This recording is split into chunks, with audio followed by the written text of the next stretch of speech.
Okay, this conversation is for sellers as well as agents, trainers, franchisees, brokers, anybody that hasn't tried an inflated rate of commission on their listings yet to see how it works. Now, most realtors will know that a discounted selling broker commission puts you a little bit at a disadvantage. I mean, if you have strict, tight competition in your area and you're going far below the most common rate of commission, sometimes that can work against you.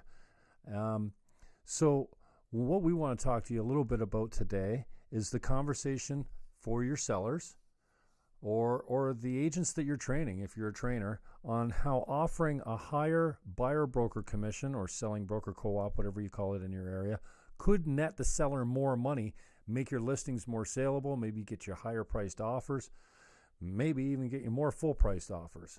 And this is on any type of real estate, but it works best when you have really tight competition. So for the sellers, we want to create leverage. You know, I get really frustrated by the trainers that constantly give us these 30-year-old scripts of you need to justify your value. You need to go through all the things that no. Commission is not justifying your value. Commission is building in leverage for the seller, something they can take away later if they don't get the full price. I'm not sure if negotiating commissions is something that you do often in a downward fashion, but it happens a lot in our market, and agents cut commission all the time to put deals together when it gets close to it. So why not start with a higher commission? I recommend 4% to selling broker. And then if you get your full pop, you have to pay a higher rate of commission. Listen, the soft sell when you're headed out the door and you have your 4 or 5% listing signed in total, and if you spun around on a heel and said, hey, Mr. and Mrs. Seller, one question before I go. Would you pay a buyer broker that's not me an additional X amount, or would you pay them 4% if they brought you something close to full price? I think 85% of the time the seller says, hell yeah, full pop? I'm not going to get full pop. I don't think that sellers most of the time list their house with the idea that they're going to get full price. Maybe tens of thousands of dollars are built into that listing price. You know, I want to leave room to come down. Well, if there's 2% in there and you've got a 5% listing and you ask them, hey, listen, instead of offering 2% to the selling broker, would you put 4% on it? Then I think you've got a good place to start. That's the soft sell. I think most of our sellers would agree if you're going to get them something close to full price, that they would pay more. Now, we've also discussed in many episodes, if you've watched, when the best time to negotiate your commission is if you're the seller. The best time when you're the seller to negotiate commission is not when you're listing your house, because, well, frankly, you probably don't want the real estate agent that drops his drawers on commissions right off the bat, because if he can't stand up for his commission or intelligently speak to you about why or how offering a lower rate than the most common rate in the market could be a disservice to you or could make your listing look inferior to the other ones, then he's not the guy that's going to be able to stand up for your money. If he's dropping his drawers on his commission, then he probably isn't going to be the guy that holds tight for your dollar. So we want you and your listings to stand out and look better than everyone else that's in the market. And so the guarantee is that you'll have the ability to have the conversation with your sellers or your agents, depending on whether you're a realtor or a seller. Hey, even if you're selling privately, and I come up upon this quite a bit when I'm calling FSBOs, are you willing to cooperate with an agent? Almost 100% of the FSBOs are for sale by owners will say yes. Hey, yeah. If you bring me, and my question is, and they will mostly offer this, if you bring me my price, I'll pay you 2%. So if you're using a firm, an owner-assisted firm, or you're privately trying to sell your own property, try this. Try offering an inflated rate. If you would pay an agent, let's say 4%, which is double the going rate of a discount in my market anyway, to bring you something close to full pop, then that's where you want to start. Then, as you come down in price, you can say, well, I'll take this if you guys take this. So if you get full pop, you pay a little bit more, but you net more money as well. So the guarantee is this. If you're a realtor, you should be able to get above average rate of commission every time. I take 4%, I take 7% and I offer 4 to the selling broker. I take the 3. Now, hey, I'm the king of discounting commissions when it comes down to it. If we don't get full price, I will help my client negotiate to a fair commission, something that nets them, something reasonable. So all new listings will be at 7%. Here's a great idea. Have you got a listing that's been on the market for a little while? You ring them up and, hey, Mr. Seller, it's me. I know you haven't talked to me in a little while. You know how you don't call your clients as often as you should when there's really nothing happening on the property? You're just like everyone else. You're no different. But you call them up and you say, I've got an idea. I want to come by and talk to you about how we could freshen up this listing and maybe, make it look new again. So in my market, a strategy I use sometimes is you cancel the old listing and then you submit a new listing so it comes out as a new listing, and the market time goes back to 0. So if you've been on the market for 100 days or 3 months or something like that, then at least it appears like you're not been on the market for 100 days or 3 months. So can I come over and talk to you about a few ways we can freshen up the listing? Well, I'm not giving you a price reduction. That's okay. We won't even talk price. I've got a couple different things. And what I do is I go over, I talk about appliances,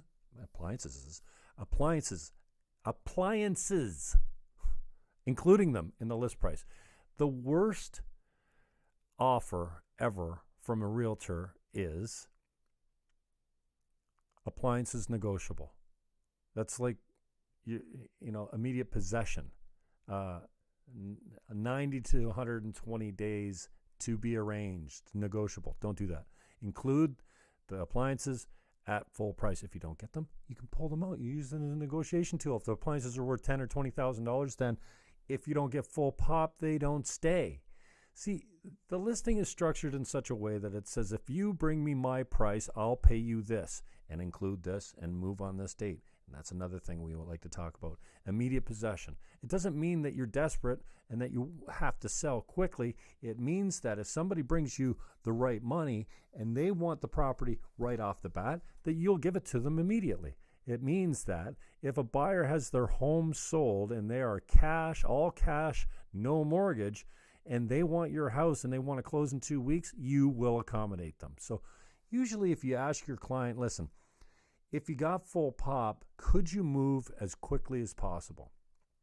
If the answer to that is yes, then put immediate possession on the listing. And then, so we're talking include appliances at full pop, immediate possession at full pop, and increase the selling broker from whatever you are now to something above what the normal rate is in the market. I know I don't want to be stepping on any toes as far as the anti-competitive people, anti-competition people. I'm not telling you to just take 7% listings and fix the price all across the board. That's not it.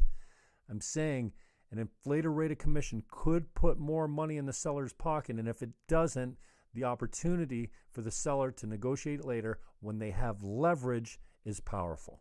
So that's what I would do. And you know what? I'm not using this as a trick. I'm not much into tricks. I've been selling real estate for 25 years in my market.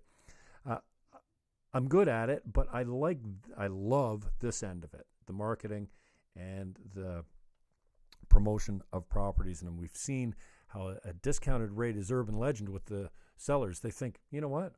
Less commission equals more money for me. Not necessarily, and in fact, almost always, no. A lower commission will not net you more dollars in your pocket, but it will make your listings more saleable, and it will give you something to promote. Oh, I love this one. You promote it on the feature sheet. You put 4% to SB. In my market, we call it a selling broker. So at the open house, I put it in a broad red corner in bold, 4% to SB. And sometimes you get people coming to the open house, a prospect or a buyer that says, hey, what's this 4% to SB mean? Well, that's how much we pay your realtor if you bring him in on the deal. Do you have an agent that you're loyal to? Yes, I do. Well, that's their compensation. Oh, well, how much if I deal with you? Well, in my case, I have a pre-existing deal with my vendors that if I double end the property, I won't charge them 4% because it's designed for a buyer broker to bring you more money. So I tell them, listen, if I double end it, even if I get you full pop, I'll work for the normal rate or I'll work for a discounted rate. Our normal rate used to be 6%, but I said, listen, here's the deal. If I get both ends of it and even if I got you full pop, I'll only charge you 5%. How's that? I'll knock 2% off. When you're at the open house, you could disclose this as, we, by law in Canada, have to disclose a special arrangement that we made with the vendor, when it comes to competing offers with another realtor. So it could be acceptable to then and there at the open house say, well, actually, I've got a deal with my guy. If I double end it, I'm gonna do it for less. I'm gonna save him 2%. And if you get a $400,000 listing and the guy thinks 2% of $400,000, you can pretty much figure out that that's $8,000 right off the bat. And sometimes the buyer will think, oh, well, I'm going to save $8,000 dealing with this guy. Now, I'm not telling you to tell the prospect or the buyer that they're going to save money by dealing with you, because that's not true. And I often say that to them. Listen, I'm not going to tell you dealing with me is going to put more money in your pocket or is going to save you on the price of the house.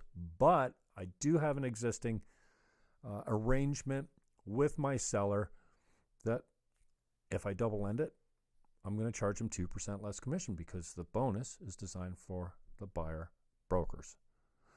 Again, this is not about you as a realtor, restating your value and all the things you do. This is actually building in value and leverage for the seller, something that, hey, you bring me my price, I'll pay you really well. But if you don't, on the sign back, when you go back and forth, back and forth, back and forth, you leave the bonus in there until the very end. And then on the final sign back, when the vendor says, okay, this is my bottom dollar, this is how much I will take at this commission. Obviously, they've calculated their net. That final sign back goes back to the buyer broker. And then at that point, you can say, listen, this is your last chance at the bonus. If you get it done, you're going to be getting significantly more compensation than a normal listing in the market would be. So get her done and take your 4 points. If you sign it back again, there's a good chance that you're going to be working for less because my guy is going to want the savings or the difference to come out of the commission. So step by step, tested scripts. I've been doing this for 25 years. I've used 4% for a very long time. Do my clients always pay it? Not always. But you can learn more by going to thecommissioncoach.com. Disregard the plans that are there. I'm offering this free for a limited time. So there will be a pop-up that greets you. If you put your phone number and your email address, we'll work out a time when I can call you. I'll give you all the scripts. This is probably a half-hour conversation, maybe 40 minutes, maybe an hour if you've got more questions. I don't mind taking all that time with you to coach you up. You can take notes. Hey, you can record the conversation. You want to do it on Skype, what have you. I'm easy. It's free. I'm so confident that this is going to work for you that I believe that if I give you the information, once it works for you out in the field, you'll come back and make a donation. Sound fair? Thecommissioncoach.com. realestate@teamniagara.ca is my handle. And if you want to get a hold of me, that's how you do it. And I'm no hooks, no tricks, hey, I don't spam people. I'm not putting you on a mailing list.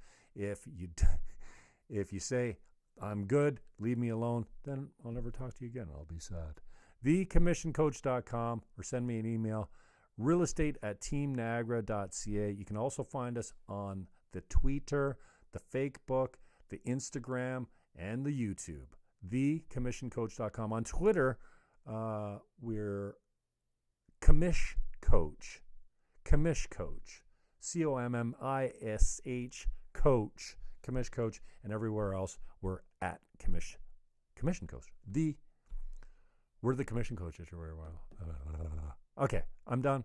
My mouth is starting to work against me. Have a great day. thecommissioncoach.com. Talk to you soon.